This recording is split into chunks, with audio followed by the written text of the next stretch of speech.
Hello, ladies and gentlemen. Welcome to another edition of the MSP Initiative live, actually on the road. Both of us, I think, are on the road this week, but it is March. It's April 13th. Hopefully not a bad date in the calendar, but it's amazing how before we know it, I feel like we're going to be in June, like tomorrow, but I digress.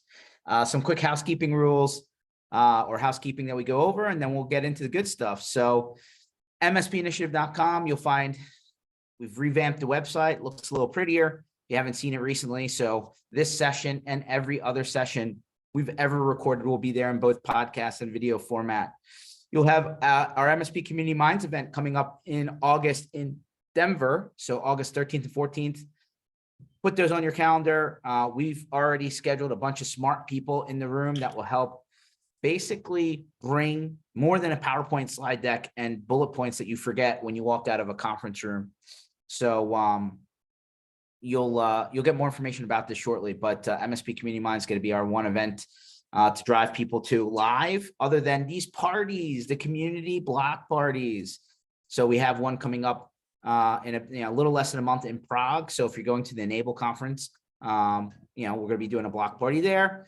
We have DattoCon in Dublin in June. So if you're headed over to, enjoy the fine pubs of Dublin, we'll have something pretty good for you there. We have the Taylor Business Group Big Community Boat Party.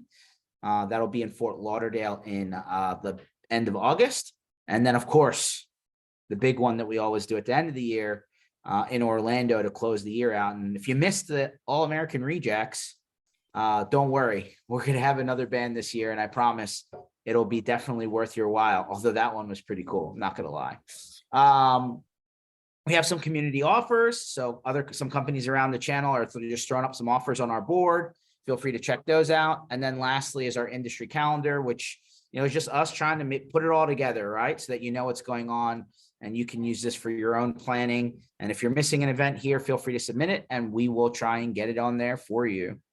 So there it all is, MSPinitiative.com. It's been a while, but we bring back Mr. Paul Redding to the podcast. How you doing, Paul? Good. It has been a while, man. You have a completely overhauled platform since the last time I was on here. You've been doing some work, man. Well, can't stay in one place. You got to switch it up and freshen it up and, maybe get a new haircut, which for me is pretty easy. Right. But, we got to spruce it up a little bit. And, man, I don't know. I lost track of how many miles me and you and Ken and the rest of the guys spent on the road, but man, that bus seems like it was forever ago. It really does, man. I sent you that picture. Our bus driver drove me out to Nashville this week. And since all that happened, Slade retired, man. I mean, the guy's moved on in life. We are now well in history, if you will. That's awesome. How is he doing? He's doing good. He's, if you recall, he's kind of a singer-songwriter guy on the side. I think he's met up with some other guys here. It's Nashville, right? Like everybody's trying to sell a song. That's Slade's gig. And of course, he'll never stop driving. He's an Uber driver. Wow. It's amazing gig economy. Right. I mean, you retire and you get to basically work for yourself, I guess. I mean, it's sometimes you just got to have multiple jobs in the pipe. I mean, remember back in the day when everybody was walking uphill both ways and they had 3 jobs in order to put food on the table. I mean, it's just the modern version of that, right? It is. It's funny. There's so many people that I think are doing that second gig at some level that you would think it was out of, I don't know, a lack of stability economically. I believe there's folks like you and me. What did you say? You never stop moving. I think that's one thing nobody can accuse either one of us of, is being complacent or staying still very long. I'm pretty sure when either or both of us retires, we're going to find some other weird gig to continue to do. Probably 100%. Maybe we'll just be in the party business. That'll be the side gig. Man, you're kind of taking that thing over at this point. That's I expect that to become a full blown thing here very soon. The concert to me really kicked it off. Right, you stepped it up there. The boat was awesome. You've done it before. The concert was really impressive to pull off, especially considering it was in the middle of a hurricane. We had to bus people through the rain and move the entire thing inside with what, like 8 hours notice. I mean, that was an impressive thing to pull off. And having been in the music industry myself when I was young, I know how hard that was to do. Like I've learned, yeah, I know we're a little bit off topic from technology stuff, but I didn't realize how difficult it was in the artist booking business. It's almost like you're buying a house. You have a real estate agent, they have a real estate agent. Like there's all these things that you got to settle on in order before you come to a closing, like it's very much like kind of parallels that story. And man, it is not inexpensive. No, it's funny. When I got there, remember I told you, I was like, you're going to rent all their equipment and backline. Really? I got there. You're like, okay, true. Every word you said, like, it was rough. I'm glad I didn't have to do that with you. But hey, man, credit where credit's due. That was awesome. I can't wait to see who you have this year. I think Yeah. this is going to be really good. Hopefully we don't have a hurricane. Well, no, please no hurricanes. Right. Today, I heard that they closed down the Fort Lauderdale airport for flash flooding.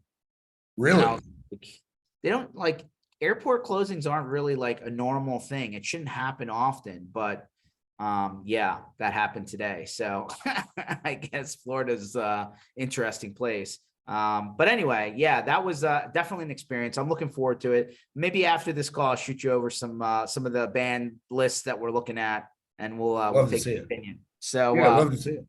So you were in Nashville this week. I know you're you're a frequent Nashville goer. I think at the Robbins boot camp, or are they calling it something different these days? But it's still Robin. No, it's the technology marketing toolkit boot camp. But it was still, they did. Robin came out last night with the video. It's Raiders of the Lost Prophet. Special effects. I think I sent you the video, the giant ball rolling, chasing Robin, and then the Trump impersonator after. She does not disappoint. I will say this event, it's completely sold out. It's standing room only in some of the sessions. You and I traveled through what was the pandemic and the post-pandemic, and we watched the live thing kind of gradually come back around. This year it's back. This is fully blown boot camp again. If you can't tell, my voice is shot. I sound like Marge Simpson's sisters. Been talking for like 72 hours, but yeah, it's good. That's good. I'm glad to hear that. It's a little bit more, feeling like normal. I mean, there's every event is definitely on the schedule. So that's for sure. The question, whether it works or not, is a different story, but we'll surely find out. Sure.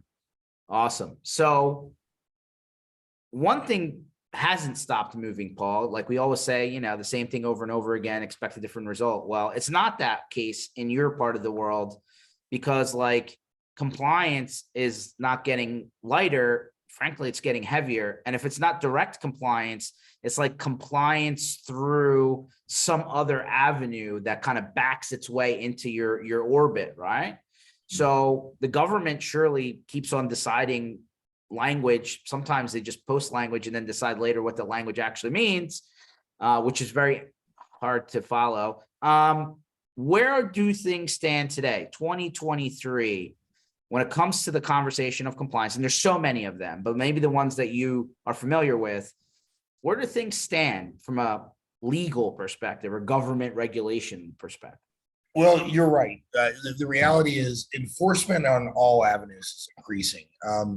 And what's probably the most illustrative, though, is that different organizations are figuring out that they can come after you for a lack of compliance. So historically, if you took something like HIPAA, for example, you were worried about Health and Human Services fining you if you got audited. Now, the class action lawsuits against you for violation of implied contract are way worse than the penalties coming out of Health and Human Services. People don't realize that you are under contract. Let's say you're a medical provider, George, you go in, you fill out the little privacy paperwork. That's a contract between you and that doctor that says that you understand what they're getting and they're going to do the right thing. If later it's proven that they were negligent, for example, you can't sue them for violating the law. HIPAA is a law, whatever. What you can do is join a class action lawsuit, and this is happening every day, for violation of contract. They promised you they were doing something that they weren't, and now they owe you money. The other side of that is, I don't think it's a secret, almost every state financially in the United States as a whole, they need money. They're struggling. Federal funds are drying up in a lot of cases. Things are getting weird. States attorney generals now are realizing that when you violate a compliance statute, you are violating the rights of the people that live within their states. And now states attorney generals are going after you. There's a law firm right now in New York, big law firm, just got hit for $200,000 by a state attorney general while they're being audited. The audit will take 2 years. They've already been hit for 200 grand. New York came in, said, you violated the rights of our constituents. That'll be $250,000, right? So we're starting to see the private sector and the states get involved in what used to be a federal only matter. And what's really crazy, and this number blew my mind when I first saw it, there's almost 450 different privacy, security, and compliance laws that are under debate in our country. Every single state in our country is looking at enforcing their own version of a California Privacy Act or a New York Privacy Act. So for people like you and me that have always run tech companies and have worked across state lines for years, imagine what a mess, like a true dumpster fire it will be if every single state passes their own compliance standards and you have to evaluate your service sets 50 times to work over state. So we have to get a federal standard eventually. I'm going to be honest with you, Paul. It kind of echoes two things that come directly to my mind. One is sales tax compliance has become very difficult now that these new laws, like basically wherever it's shipped to, that state's like, nope, you got to deal with me now. Tough. And so that's changed the game dramatically on that front. And then like near and dear to my heart, what you're talking about, if all those privacy laws actually get enacted across all 50 states, territories, whatever it is, feels like telco taxes. There's 5,500 tax jurisdictions. You effectively can't even keep up with it. You need to subscribe to third parties just to do it, keep you informed. I mean, this sounds like kind of that. Yeah, on your side, it actually is very much like that. There's an entire industry on your side of the table, right? That all they do is help you pay taxes for telco and make sure you're in compliance with all these different, individual jurisdictions. The municipalities even have different rules for it. The problem in the US, as I never humbly see it, right? The problem in the US is that we are so divided politically, especially in Washington, that it's really difficult to get stuff done. So I think culturally, politically, you ask the average American business owner, do we need a cybersecurity and compliance standard for the US? Yes, I don't think anybody disagrees with that. We're losing a cyber war out there. But the problem is nobody can get together and decide what that is. And so in the absence of federal action, you're going to continue to have states and municipalities and all these different groups put their own stuff together. And eventually it truly will become almost untenable if we can't, do something collectively here. So talk to me then about where does CISA, which is a federal government body, sit in the middle of all of this, right? Because they keep on putting out verbiage that kind of is almost attacking to the MSP. Like they're almost like, the MSP is in the middle of this. Well, we know that, but then like they're almost blaming the MSP just because they're in the middle of the conversation. Well, I'm going to be harsh. It's not just because they're in the middle of the conversation. It's also going to be because the MSP community has not eaten their own dog food. In a lot of cases, so many MSPs have not applied the same security that they're trying to sell to their customers internally to their organizations. So if you take a look at it, a lot of breaches are caused by that third-party provider. And if the MSP community as a whole does not do something about that, you are going to see enforcement against them. In Louisiana, for example, if you sell into the public sector in Louisiana, into the government sector, and you're an MSP, you must register your MSP, you must tell them what you're doing. And when you have breaches, they're going to target you specifically as a service provider. I think that one of the issues that we have in the MSP community is we really need to come together, kind of like the credit card industry did on their own with PCI, and decide there's a framework. There's something. Matt Lee, a good friend of both of ours, right? I believe very strongly in his take on CIS, for example. I think an MSP needs to be at least IG1, IG2 of CIS. And I think we should all sit down and communally accept you're not an MSP unless you have certain security standards in place. Because what scares me as both a vendor and a consumer, meaning I sell to MSPs, but look, Compliancy Group, I don't have an internal IT team. We have DevOps, right? We build our own platform, but we have an MSP that supports us. Because I was one, I knew how to vet those people. But your average business owner can't tell the difference from a high quality, well-established MSP and somebody that was fixing broken cell phones yesterday and decided they're going to show up and sell you Microsoft. So I think there is a, let's call it a lack of collective and not enforcement, but a collective agreement about what MSP means, what MSSP means, and what you're supposed to do yourself. Not to be mean, but I mean, I think there's a certain layer at which we as that community must take responsibility for ourselves for somebody who does it to us. Interesting. I mean, it just seems like as much as we're saying there's a political divide at the government level, and that I feel like will always be the case, I feel like there's no, like even though there's a lot of smart people in MSP land echoing what you're saying, like Matt Lees and all these other guys, MSP land's a little fractured too. I feel like that's why there hasn't been any standard really set. I would agree with that. I mean, if you think about, we call it MSP land, the channel was born out of really the telco world and these really big providers that were doing trade shows, right? The small business owner, the guys that you and I work with that are actually supporting America as a whole in their IT, they weren't really thought of when this thing came together. So you've got, I came from telco, you came from telco, I came from networking, this guy over here is a sysad at some organization. We all have such different backgrounds that it's not easy for us to necessarily see ourselves as the same thing and come together and go, look, this is what we're supposed to do. But again, I think that fracture is creating risk, and where there's risk, there will be enforcement. So, we either come together or we expand our risk and eventually fall subject to enforcement. Yeah, I'm starting to wonder because we said how easy it was not even that long ago for you to just buy a domain name, set up a website, get some business cards, bam, IT company.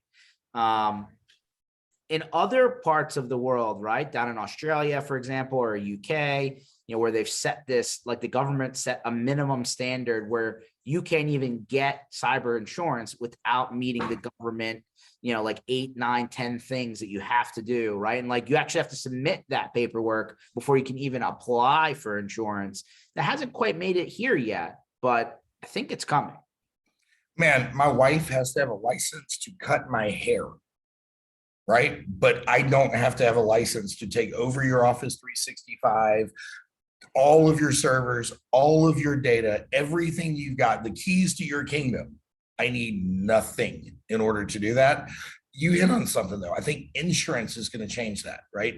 So back to like the whole compliance standard. People don't understand this, but it's very true. Let's say you are a doctor or an MSP that sells to doctors. Mm-hmm. They ask you in your insurance form, do you comply with all applicable laws to the data that you hold? So you say yes, right? Later, you have a breach of healthcare data and it's determined that you weren't HIPAA compliant. Your insurance company is not going to pay you. They're going to drop you like a hot potato. And it's because you lied on your form. You didn't realize that's what it meant. But I think that it's becoming increasingly difficult, for example, for MSPs to get affordable cyber insurance. It's because there's no way to weigh our risk. It's difficult even for the insurance company to tell the difference between this guy and that guy. Insurance doesn't drive that. But is there levels of I'm complying, or is it just all black or white, Paul? Because like those insurance questionnaires don't leave a lot of room for gray. Well, two different things, right? So compliance, very gray. The way I explain it is, let's leave HIPAA and the things that normal people think about when you say compliance aside. Let's go to a big one like SOX compliance, okay? So Boeing and Nike, both publicly traded, both have the SOX compliance and GLBA and all these other things they have to comply with. And inside those rules, there's some cybersecurity requirements, but they're super crazy gray because Nike makes tennis shoes and Boeing makes missiles. And so the government cares a lot less about the designs for the new Air Jordan than they do the designs for the new Black Hawk, right? So I think that That's the world that we're living in. Is the government guidelines are gray and we need to evaluate our own risk. That's why I think the MSPs are in such a unique position to be so critically important in the years coming forward, because the typical business owner has no way of evaluating their risk. They don't know what they face. This is a very gray and amalgamous thing. It's we're being told what to do, but not how to get there. So not all roads lead to Rome, because like, in IT land, there's so many ways to get to the end, result of what you're after. Like, yeah, there's best practices, but there's not, hey, here's step one, here's step two, here's step three, and you're done. There's like 50 different permutations of how to do that same task. So why is it, is it just a lack of understanding with the people putting out the rules of what you need to do? Are they, basically, is the person writing the laws just not technical enough to understand what's required to get there? Well, first of all, the laws are written by lawyers to be audited and interpreted by other lawyers, right? Yes, there's a huge technical piece that they bring into it. There's consultants and there's groups that help work on it. But ultimately, at the end of the day, it's legalese. They're writing this thing to be based around policy and procedure, right? But the other side of that is that you're writing laws for entire sectors of the economy, Boeing and Nike equally, or in my world in healthcare, Dr. Smith, the chiropractor, and Kaiser Permanente have the exact same law that applies to them. But back to risk profile, wildly disparate. It's one of the reasons, back to our friend Matt Lee, one of the reasons I think he's so right about CIS as a framework. And I mean, look, I know NIST, CSF, there's a million different ways that, to your point, you can kind of, get to the end result. But one thing I do love about CIS is it's actually prescriptive. If you take a look at it, it says, do this to this extent. Then it asks you how far you took that implementation. If I were an MSP today and I had to choose between all these different frameworks that I'm trying to decide, do I align my clients against CSF, to align them against CMMC, whatever that is, I would actually start with CIS. That's why, to Matt's point, I would start with that and simply map that to the other control sets I need to do, because CIS tells me what to do. I would love the vagary of this whole thing removed and give me a work plan that says, Paul, encrypt your client's data at rest and in transit, right? Not protect the data as applicable, encrypt this stuff this way. And I think that's what we need, but it's not what we've got. It's interesting. I feel like, I don't know, a year ago, CMMC was the thing that came out of everybody's mouth. That's the standard. That's the standard. And I guess, like, what changed that now CIS is the one that everyone's focusing on? Well, CMMC was written and was designed to secure the Department of Defense supply chain. Okay. And like HIPAA is designed to secure the medical community. So there are things within CMMC that are too gray and high level for everyone. And then there's other things that are way too specific because they're more in the supply chain world. I came out, my MSP, we did a lot of Department of Defense supply chain, submarine factories, armor factories out in Lodi, California, steel factories out in Oregon, and all of them had the same thing. They had, back then it was DFARS and what became DIBCAC and eventually CMMC, NIST 800, 171, whatever you want to call it. As much as I, to an extent, like that framework, I've never been a believer that it will truly become kind of the one ring to rule them all, because it was designed to be industry specific in its own route. And then back to the political thing, what's changed is they don't know what to do with it. They kept pushing back the time frames. It got confusing about who needed to be certified, how many people are going to actually self-attest versus self-audit. There was a time when CMMC came out and there was going to be no more self-attestation. Everyone was going to get, it was like 500,000 businesses were going to get audited. Now we're down to maybe 80,000 to 500,000. CMMC got murky, and it's because politics and the regime change and all that stuff happened. I mean, Katie Arrington, who was one of the most brilliant people in cybersecurity, was called the mother of CMMC, was essentially ousted and prosecuted at one point. Now it all worked out for her, but I think that turmoil has made it very difficult to focus and go, that's going to be the one we do. I could be wrong, but I don't think that's the one.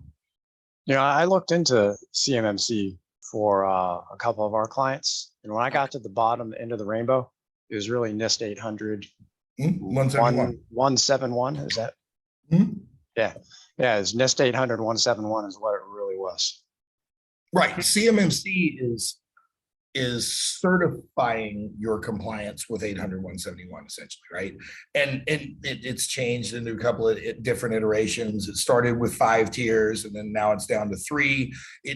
I think that ball was moving too fast and had too many political plays in it. And now, look, if you're in DoD supply chain, you have to do it. But I'm guessing we're not going to see CMMC push down the throats of accountants anytime soon, Yeah, I mean, I think they definitely pulled the gas pedal back for sure on it. Like it definitely slowed down. Paul, I can't tell you, and I feel like every time I talk to you that I bring it up, but there's still a lot of dentists, doctor's office, small specialty practices where they're like, no, I'm too small. They're not looking for me. I'm not worried about it. I'm not paying for any of this. I feel like that conversation comes up almost every time. What's the answer? What's the retort to that? Because I feel like a lot of MSPs struggle when they're guys like, yeah, I don't feel like, don't even tell me about it. Yeah, I know what it is. Not worried about it. Don't, make sure the lights are on, and that's all I'm willing to pay for. So, me, I'm never subtle. That is many things, but subtlety is not a characteristic I carry. First of all, I think it's important to point out that not all money is good money. Not every client opportunity is a good opportunity. Not everybody out there that's in the medical community is somebody you should work with. If your client doesn't value what you do and doesn't value their own safety, their own security, the business that they hold enough to invest and actually spend time or at least the money to let you do your job, it's hard for me to justify you putting yourself at risk to work in this compliance sector. Because I mean, think about it. I'm working with 12 dentists and none of them do what I tell them to do. And all of them have the bare minimum. And then one of them has a breach and I get brought in, I'm being deposed, I'm being audited. All these things happen to my business. I would like to go back and look at that dentist invoice, because the one that wouldn't do any of your security, I'm pretty sure ain't paying you enough right now to deal with what's going to happen on the back end. MSPs have got to be able to have tough conversations with their clients. I don't say harsh, I say tough. The reality is you are, as a service provider, you are in a shared risk environment. Your risk is theirs and their risk is yours. An audit or an investigation into compliance is like a crack in a windshield, right? It can run all different directions and hit many places where the impact didn't exist. It gets you out here even though the impact was there. So I do think that as MSPs mature, which, you and I have been in this industry a long time. I mean, man, like you said, I started out hanging, access points for Chick-fil-A and putting FortiGates and racks, right? I think the industry has evolved to the place at which, back to the barrier of entry, whatever you want to call it, mature MSPs have to have clients that are having a real conversation about what's the risk that they are facing. And we must go into it saying, I'm going to do my part. And yes, you're going to pay me to do your IT, but doctor, lawyer, whoever you are, there is a part of this that's your responsibility. And if you're not willing to do it, I don't care if you carry a black Amex, man, you're not ruining my business because you're unwilling to invest in yourself. So sure, there's a subsect of doctors and all those things, which can be very cheap, but we got endorsed by the American Dental Association last year, because if you do it simply enough and within reasonable cost, these guys are starting to wake up. The dentists are starting to realize, wait a second, I keep seeing people like me on the news every day, like I've got to fix this. There's no instant solution to not frugality, but to just being straight up cheap. There's no instant solution for that. But if you truly understand your risk and you're unwilling to invest to fix it, I don't know, man, maybe go look for another client. I know that sounds harsh. Yeah, Anthony just popped in and said, no one has the right to be your client. And I love that. I love that. I'm absolutely stealing that. That's a great line. To some degree, Paul, I feel like if somebody hasn't already gone out there and built something or built the framework on the other side. What do I mean by that?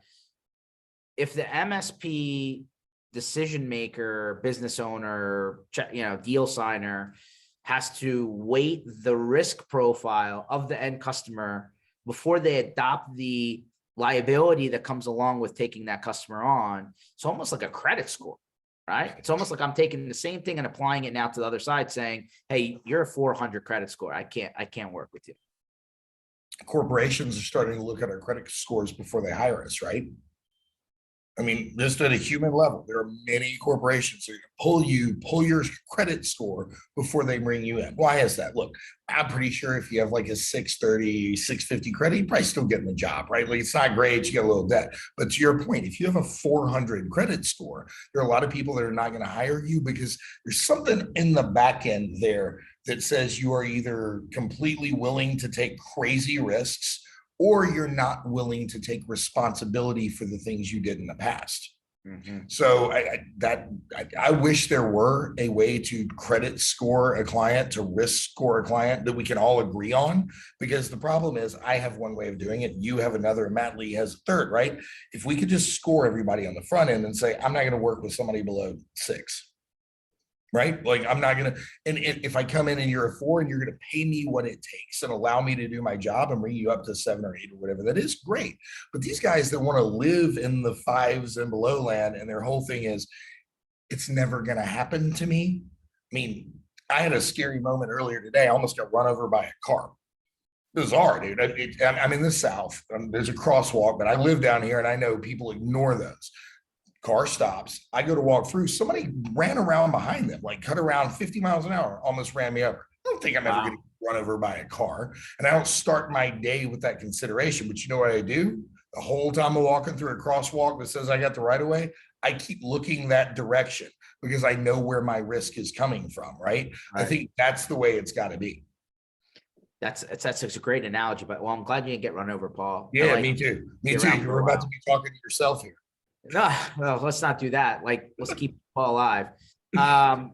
So it'll be interesting to see, like, if the insurance industry is the one with the stick, right? They're the one that has moved the needle the fastest, the furthest in this whole thing. If they come back and tell you, we won't insure you if you take customers below this standard, that could force the agenda. One thing about cybersecurity insurance or cyber liability insurance is right now it's the wild, wild west. So if I want car insurance or homeowners insurance or whatever, there are federal regulations that determine what is an incident, the way it's managed, what is claimable, what's not, what they have to pay, what they don't. It's very, very rigid, right? Like the insurance companies have to operate under these guidelines and therefore they're passed along to you. There's really nothing that says what cyber liability insurance companies have to do. I just saw a comment there that said they've seen some that have basically no cyber requirements at all. Right. They don't ask you the right questions. They put weird little clauses in that say, if you ever have a breach that we can prove you were negligent, we're going to drop you. And it's literally that gray. So I think the problem is the insurance companies are doing almost speaking out of both sides of their mouth. One group of them are like, yeah, come on, we've got you. We're never going to pay anyway. The other group is saying, here, fill out this big form. We're telling you we're never going to pay if you do this. But the consumer doesn't understand this. You bought an insurance policy thinking it's like your homeowners, thinking it's like your car insurance or whatever. And you assume I pay you, even if it's my fault and I have a wreck, you're going to fix the car, right? Nope, not at all. And that's a very different insurance world than the ones we're used to. All right, let me give you a scenario, Paul. And if you don't know the answer, it's okay, say that. But let's say the provider isn't complying, but you, the service provider to the medical provider, is. Claim gets put through. Denied? Who's the claim against? The service provider or the pay, the client downstream? Well, if it's against the client downstream, somebody sues the doctor or practitioner. The practitioner turns around and sues you, right? Because it always goes that direction. And Absolutely. Now you're, wait a minute, hold on a second. So there's actually been some pretty clear-cut instances of this happening. For example, I think Cottage Health was the one that ended up suing their MSP because they got fined like $3 million for misconfigured server. They were able to prove that the MSP in question had left this thing open. Insurance paid to defend the MSP because they were not negligent. It was an errors and omissions thing. They screwed up, but they're organizationally, they weren't negligent. Cottage, on the other hand, didn't have a risk assessment done after a major move, like it was a huge migration. They didn't do anything, and that was negligent. So Cottage's insurance did not pay, did not defend them, did not help them. The MSP's insurance actually helped defend against Cottage. That's the world you're in. One thing people don't understand is your compliance is your problem, and your client's compliance is their problem. Where this whole thing gets murky is that when you take on a client that has that compliance issue, you kind of fall into their same category. In HIPAA, we call it a business associate. So MSPs don't think of themselves as healthcare organizations. So you back and you're like, dude, I've got security, I'm fine. No, you are in healthcare. You have these same requirements. So if you shore yourself up and you make a mistake, you're fine. That's what errors and omissions and cyber insurance is for. But if you don't have your ducks in a row and you don't have your house in order, whatever you want to call it, you don't have the administrative functional pieces of this in place, then no, absolutely not. Your insurance company is going to use those to pick you apart. I was having this conversation last night, and there's another vendor I was talking to. He's like, my insurance broker is one of my best friends since high school. I've known him forever. I call him and say, hey, don't oversell me, don't undersell me, give me what I need and I'll pay you for it. He goes, I never question it. However, when I have an incident, when I have a claim, I call him. What does he say? Call Travelers, 1-800-Travelers, because your broker is not going to handle your claim. The person that you worked with to build this whole thing, you have that sticky relationship. As soon as something happens, what do? They turn it over to a team of people. And the first thing they have to determine is there a way we don't pay? Is there something that we can find, one little chink in the armor where we can say, I don't want to pay this? Because let's face it, insurance companies don't make money by paying claims. They make money by accepting money for insurance and knowing that there are many of these claims they ain't paying on. It's actually a very true story. The insurance agent is effectively just like a sales arm of the insurance company. They don't handle what happens after something goes down.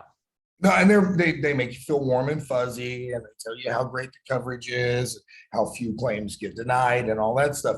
But as soon as you make that claim, that person is out. They have no influence whatsoever. They, not to beat up insurance broker or insurance salesman, but the reality is they are not in a position to tell you that you're going to be covered. It's your responsibility organizationally. Read the paperwork, read the requirements, and fall in line. And if not, don't get the insurance. It's pointless, because I'm telling you, I think it's San Diego Health. There's a breach that's happened over on the West Coast right now, where the insurance company came in, paid a bunch of money to start defending them. They were proven to be negligent in an HHS audit, and now the insurance company is suing their customer for all the money that they paid out before they found out that this group was negligent, because they shouldn't have paid the claim. Hold on. So let me just make sure I heard this properly. There was a claim made against the insurance company they paid out. So that's been the rear view, right? Yep. They got audited, found out, oh, you actually weren't doing what you were supposed to do. So then the insurance company turned around and said, hey, remember us? And came back and tried to get their money back. Yes, absolutely. It's called I want to say it's the right to retrieve. An insurance company has a right to come back to you and say, I should not have defended you. I should not have paid for that. Give me my money back. And by the way, when they sue you, you're going to pay their legal fees too. You will pay them back more than they paid out. And I mean, as an MSP, I can tell you, I promise you, Travelers has better lawyers than you. And as soon as your insurance company drops you, you're calling, Better Call Saul, right? Like, you're calling the local guy to defend you against, a team of insurance attorneys, and their whole purpose is to come back and get their clients' money back. That's a business ending situation. Like, depending on your size, you don't make it through that. No, even if you're very large, you may not. I mean, at that point, the penalties and the payback, it's going to be, if not business ending, extremely crippling. Wow. So at what, like, there's so many, like we talked, and you brought it up a little while ago. There's special, just like the doctors out there are IT firms that are specializing in one area, right? Or there may be a consultant, or there may be they got brought in to do just one thing and they're out, right? Like, do all of these people, the second they walk into anything, that revolves around the word medical, apply to all of this stuff? Or, can you say, hey, listen, I'm not providing you ongoing. I'm an assassin, right? I came in, I did a job, I rolled out, I'm out, I'm finished. My interaction with you is now over, right? But like the compliance part, I don't think it cares about that. Like, how does that attach? If you were involved in a breach and it was your fault, and you were working with a healthcare organization, for example, you were a business associate, you were able to touch their EPHI. You were supposed to sign the business associate agreement with them. You were supposed to come in line with HIPAA yourself. You were supposed to operate in this way. They will come back after you. No matter if it was a project or it was ongoing, they'll come back after you if the project resulted in the breach.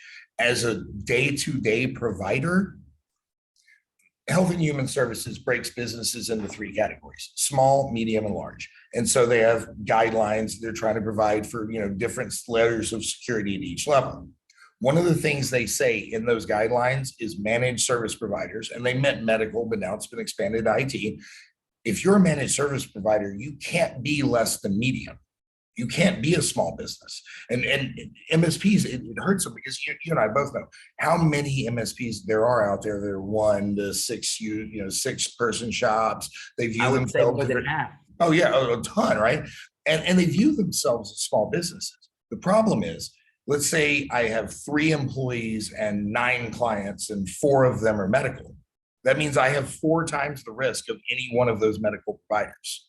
Because if you get to me, you don't get 1 medical provider's records. You get 4 medical providers' records. And as you continue to grow your book of work, completely absent of how many people work for you, how much ARR you're doing, what your EBITDA is, all the things that we factor as success in business, has nothing to do with that. Your risk profile is determined by how many medical groups can you touch, how many medical records can you have access to, and the fact that you're an MSP means more than 1, right? Like, and as soon as that happens, you're medium because your risk is spread across multiple people. But when you're an MSP in the trenches, like I used to be, I'm not to pick on anybody, full disclosure, I'm that guy that didn't pay himself for 2 months to make payroll and lived on credit cards so that the people that were doing the work would be able to get paid and my business could continue to grow. When that happened, when I was living that life, I would have considered myself an extremely small business, right? I would have been like, no, come on, man, I'm an SMB. But you know what? I had 3 or 4 little medical clients. And so I was looking at it because I'm broke and because I'm paying my guys less than they're worth and my ARR is under $1 million and all that. I'm like, dude, I'm tiny. It's not the federal government's perspective on it. Their perspective is how many people can you affect? And we as a community have an incredible impact over the American business culture and the American business community. So you can't contract, by contract, you can try and limit your liability, but the government really doesn't care about your service agreement between providers. One of the biggest mistakes I see MSPs make is that business associate agreement. I can't tell you how many MSPs I talk to. They're like, oh man, I just don't sign BAs. Yeah, I work with some healthcare, but I tell them I won't sign their BA. That does nothing for you at all. It doesn't matter.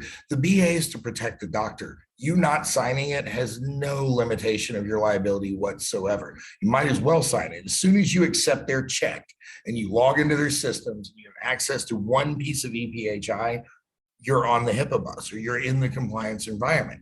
You can't choose because you don't like it or because you think you're small or because you think it's simple. You can't say, therefore, this doesn't apply to me. It already did. So let me even go a little bit granular, Paul. Let's say somebody comes in, you never had access to log into the system and view charts and records, right? They just ask you to reformat Windows and put the computer back into the exam room and plug it in. Are you still in a problem area, but from a compliance standpoint? Well, so a couple of different layers to that. So let's leave IT for just a second. I paint houses. I paint offices. I'm a painter. I'm not a Okay. business associate. I work in your office. Maybe there's a medical record on your desk while I'm painting the wall. You look down and see it. I need to sign a confidentiality agreement for that doctor that says, hey, dude, anything you see here is confidential. You understand you're not supposed to share this. So a true, screwdriver guy that shows up with a blank hard drive, takes the old one out, hands it to that doctor right there. They take it away, uses his, screwdriver to put that back in. He's confidentiality agreement. But I took that laptop to my office to repair it. I walked out the door with it. Health and Human Services released a cloud providers guidelines a couple of years ago that it applies to everyone equally, whether you're a cloud provider or not. They made it very clear, but they say in almost these exact words, if you have EPHI anywhere in your grasp or on your systems, and it's encrypted, and you don't have the encryption keys, you're still a business associate. People don't realize that. Wow. Oh, That's yeah. pretty Oh, yeah. straightforward. Extremely specific. So a backup company, Datto, for example, okay? So Datto doesn't have the keys to your encrypted backups, right? Doesn't matter. You're holding the data. So now let's go back to that tech in the field with the laptop, right? Laptop's encrypted. He's going to go home, put some memory in it, RAM. Let's just do that one. Not touching the data whatsoever, doing a RAM upgrade, putting a new processor in, whatever, the old school hardware deal is. You are transporting EPHI. You moved it from inside the building into your van, into your office where you worked on it, you brought it back. Yeah, but I don't have the login. It was all encrypted. Let's go back to the cloud guidance real quick. If you got the EPHI and it's encrypted and you don't have the keys, you're a what? Business associate. Because the law didn't say, can you read the EPHI? It says, do you interact with it? Do you store it? Do you transmit it? In that case, you interacted with it, you stored it in your office, and you transmitted it back to the doctor. Yep. Wow. So that just my scenario is really not vague at all. No, it's very clear. It's very clear. It's anybody out there watching this, if you want to reach out, paul@compliancygroup.com. I will send you the guidelines. It's a very clear article from HHS that tells you specifically why that applies to you. The other side of this, and it's funny, George, as an MSP, when I was young, I would have taken the same standard. I had a guy yesterday at the booth at Robin Robbins go, what? I never have EPHI. I do everything remote. I log in, I might see it in my remote login session, but I never store it. Okay, so I had the same attitude, and I had a level 2 technician named Ben walk into my office with his laptop open. He goes, look at this. We had a doctor, had a pop-up on Outlook. Every time Outlook crashed, right before it crashed, a pop-up would come up, give him a little error message. Couldn't ever remember what it said. We're trying to capture it. So he sees super smart doctor, Windows, screenshot, takes it, puts it in a help desk ticket and sends us into us. But Outlook is open in the screenshot, and here's the pop-up, and here in the preview is, Johnny Smith's medical record sitting on our screen. Well, he used my automate to send the screenshot to my manage, which then goes to the preview on my dude's laptop. So I now have EPHI. I didn't want it. I didn't need it. I didn't ask for it. Matter of fact, I tell them not to give it to me. But you and I both know you can't prevent somebody from sending you something. You can delete it once you get it. But if it comes into your Outlook and it's on your desktop, where is it? I store EPHI now. Crap. That's the kind of thing that happens. The MSPs just, I don't mean to say naively, but I think there is a degree of naivety there that we think we control the data that we get. No, you don't. Your client controls the data that you get. It's such a simple example, but it happens all the time. All day. As soon as I say that guy, here's an even worse one, Paul. Ready? Right? They just go like this, click, and then they send a picture and a text message, and now all of a sudden it's all over the place.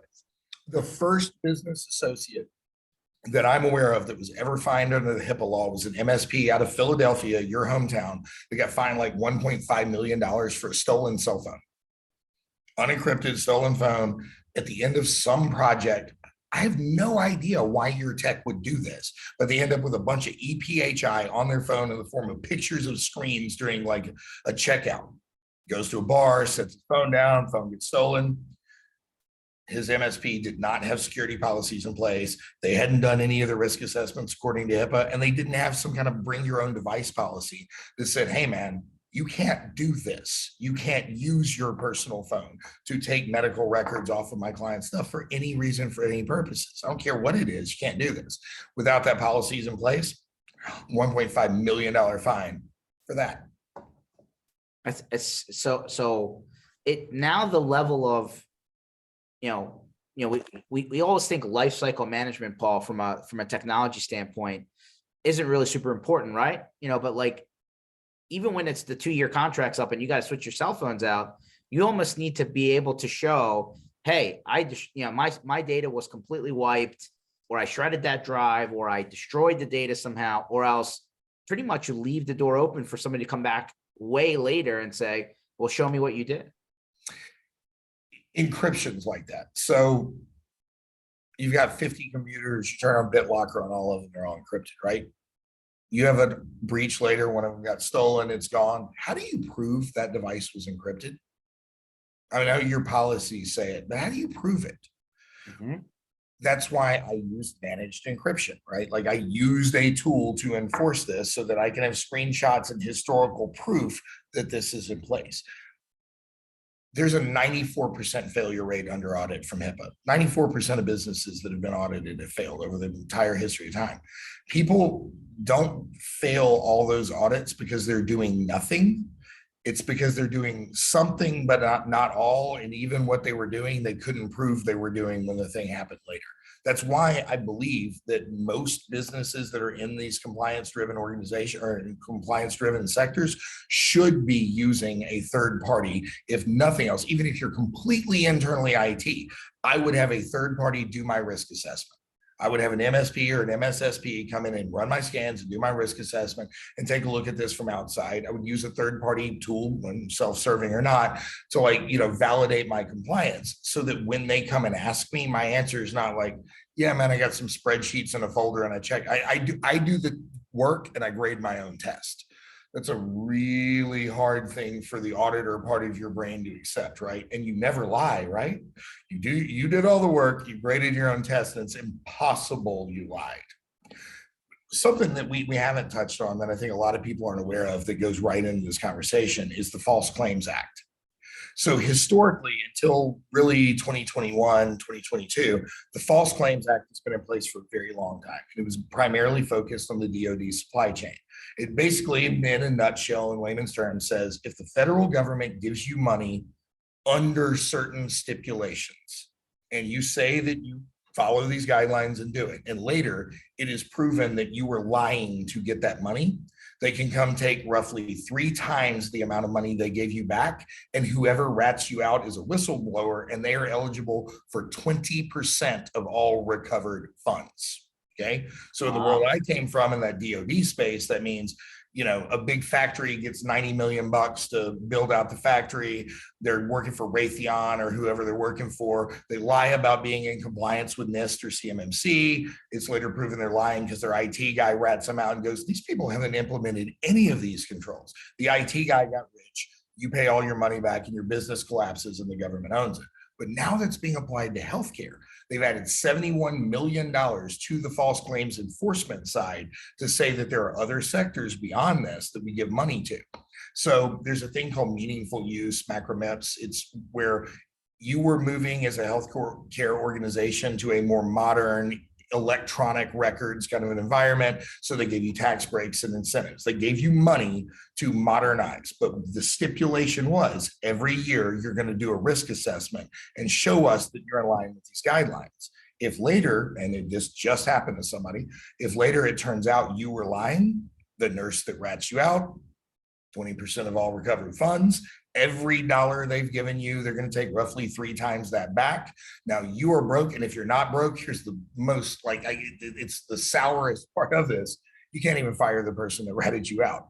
Like that person is going to work for you forever. They're a whistleblower. There's no repercussions to them whatsoever. So you're about to see, and you're starting to see, employees incentivized to tell on you because you're not doing this stuff. It's spooky. Wow, it is. It's almost a system built to come after you by default. Man, this is where, let's be honest, George, as an American culture and American society, we are not doing well in the cyber war. We are not fighting the good fight. American business has been focused on saving money and keeping the ship moving at the right profitability. And collectively, most sectors have not invested in protecting the freaking flag. So if we don't do it, you called it the stick earlier, here's the carrot. Do this, we'll give you money, we're going to help you. Here's the stick. If you don't do it, we're going to beat you over the head with $1.5 million stick. There's $800 million available right now for rural hospitals and like rural health centers to modernize, improve their network security, improve their network environment. And what's crazy is it's not supposed to be 800 million. It was a couple of $100 million, but nobody takes advantage of it because still no one's doing it. Wow. It's just the hole just goes deeper and deeper. It's crazy. But MSPs could be the hero or the problem. no, I agree. I mean, it sounds like everybody should really just first stop what they're doing, understand where they're at, and figure out what they need to do to not be in a precarious position. And I know that could apply to a lot of areas. When it comes to what you're doing, right, on this compliance and HIPAA and medical and all this stuff, it's pretty clear, right? Whether it's a private situation, a state situation, or if the federal government who's, started the whole, campaign, there's a lot of, we're talking about risk. There's a lot of risk there. There is. And there's a lot of reward. Remember, customers don't understand what they need. When I hire an MSP as a doctor or attorney or whatever, what I think I am hiring is safety. Hey, George, come in here. Keep me safe. I want you to take over all this stuff I don't understand. When I go to bed tonight, make sure nothing bad happens. What a lot of MSPs don't realize is delivering just the security and not dealing with the rest of the compliance piece, not dealing with the organizational piece, leaving them on their own to the privacy side. It's like building just the foundation, but not the rest of the house. The foundation of compliance is security, but it's not doors and windows. And if you're not building the walls and the windows and all that, the other elements that don't come up from the floor are still able to get you. If you have the tough conversations, you explain to the client the real risk, and you get the buy-in that you're going to deliver the solution to all of these problems collectively, you get paid more, the client respects you, the relationship's stickier. Otherwise, the real risk to you is become a commodity. You're just some weird IT stuff that I don't understand. Every time I got to cut costs because the economy is weird and SVB collapsed and it freaks me out, I'm going to remove something from your bucket. I'm going to cut things out from you because I don't respect what you deliver, because I don't understand it, because you talk about tech. You talk about my risk, you talk about my business, you talk about my ability to essentially survive in the modern world. I'm listening. Have that conversation. Don't scare the hell out of it. It should be real straightforward. Look, man, I'm doing my part. I need you to do your part, and we are going to go down this path together. The person that joins you on that walk is the client that you want. And back to the very beginning of this conversation, the one that goes, nah, dude, I'm good, run away. Because one of these days, they're going to call you back and be like, George, help, help, help. It's going to be too late, and you're not going to be involved in the mess that they're in. Yeah, 100%. Paul, how do people find out more about your company and like what you offer MSPs, and like how to learn more and figure out whether you can help them out? Well, compliancygroup.com, right? The word compliance plus the Y, compliancygroup.com. But I'll throw it out there again. We're not creative with my email address. It is paul@compliancygroup.com. Love to have that conversation with anybody. I'm not in sales. This is one of those, give me a shout. Ask me your questions. I will try to help answer it. And if we're a good fit for you, we would love to work with you. But one thing I am very passionate about is trying to help this community build, and I'm going to quote my boy Matt again, defensibility. We're supposed to be working with each other and with our clients to defend, yes, the client, yes, the MSP, but for the love of God, our community as a whole. Because I'll say it again, if we don't do this together, it will be done to us. 100. Well, I'm going to see Matt in a little bit. I'll tell you, you said hi. Give him a hug for me, man. You got it. Thanks a lot, everyone. This session was recorded. This was really we went through a lot of scenarios. So this is a good one to go back and rewind. So you'll find this on mspinitiative.com under sessions in a little while. And by the way, Paul really does get back to people pretty quickly. I mean, I message back and forth them all the time, but at the end of the day, if you just want somebody to bounce something off of, it's pretty good person to have in your contact list. So appreciate you for coming on, Paul, and I'm sure I'll see you soon. Absolutely, brother. Thank you for having me, man. Great to Got it, see you. man. Have a Take good care. one.